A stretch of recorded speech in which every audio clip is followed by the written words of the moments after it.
welcome tonight. This event was coordinated by Kyla Baines, who's our Safe House manager, and her team. And the Safe House runs here in Surrey, and it's for youth under 19. So because it's funded by MCFD, the youth need to be aged out at 19, and usually they're given a garbage bag full of their stuff and put on the street. So what we're fighting for is for transitional housing for youth aging out of care, and we know that there's going to be 60 Indigenous youth aging out of care here in Surrey this year alone. So we want to build a home here in Surrey.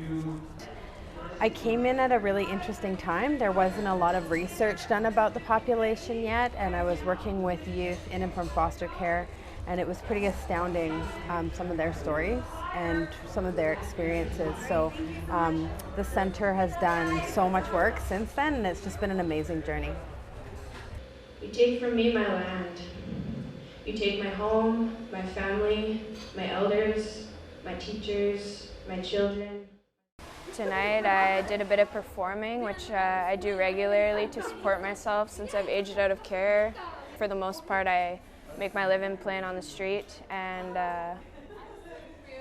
it's getting cold, it's winter, so I'm glad I got this opportunity to give me a few days off. I'm really lucky to have been given a talent that I can support myself with and enjoy myself at the same time. Vancouver has a population of 13,000 Indigenous people, and they receive $88 million in funding. Surrey has now 16,000 Indigenous people, and we receive $4 million. So there's a huge deficit in funding and services, and a lot of the youth that we were working with were going out to Vancouver to try and access those services, but we're being turned away because they're not from Vancouver, and even though they were homeless. A big issue is landlords, they don't want to rent to young people or people with pets or people with kids. It's the people who need housing the most. We're really taught and told that we have intergenerational effects for 7 generations. So we're still feeling the wrath and the blunt of residential schools, and this is hopefully coming towards the end of that process and assimilation and colonization as it continues. But this is part of that process, and how do we work our way through this? The system's broken. The system has damage to it. The system doesn't work for every family, and yet it's the cookie cutter model. So it's troublesome that we're still working within this model that it struggled in the past, it continues struggling present, and we hope to change it so that things aren't continuing into the future. Being in care is a long road for a lot of people. Like, it's nothing easy to come out of, and to try and support yourself after you've been through that kind of stuff is very difficult sometimes, and I mean, probably the majority of times. And a lot of these people don't have family support. They don't have they don't have any support of any kind. So yeah, that makes it really difficult to get yourself up off the ground. And sometimes school's not an option for people. Sometimes job working full-time is not an option for people because of mental and physical illnesses that they're going through due to whatever care they've received. I've been in care since before I can remember, and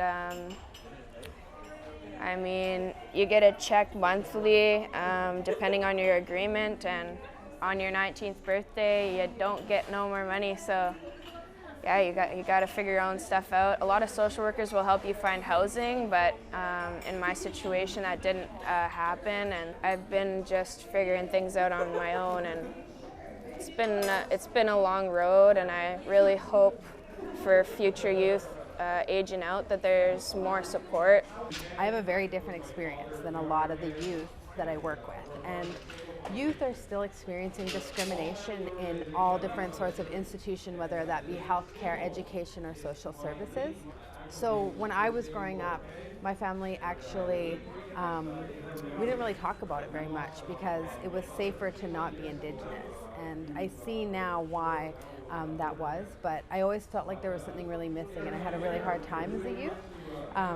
So when I connected with my culture, it like ignited a spark in me, and I knew that this is what I wanted to do for my career and for my life. Traditionally and culturally, we say whenever you gather the people, there's healing and there's medicine, there's a strength in that. So when you gather the people for a common vision, then that vision gains strength. I love to sing, and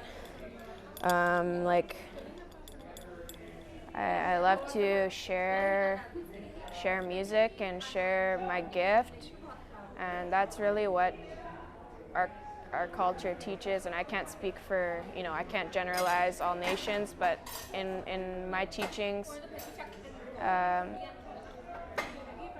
reciprocity is very important, and when you're given something, you're first thing you want to do with it is share it. Things are tough and things are tough and rough, and it'll rough you right up and knock you off your feet and frickin' stomp you into the ground, bloody nose, and get you really down and out, and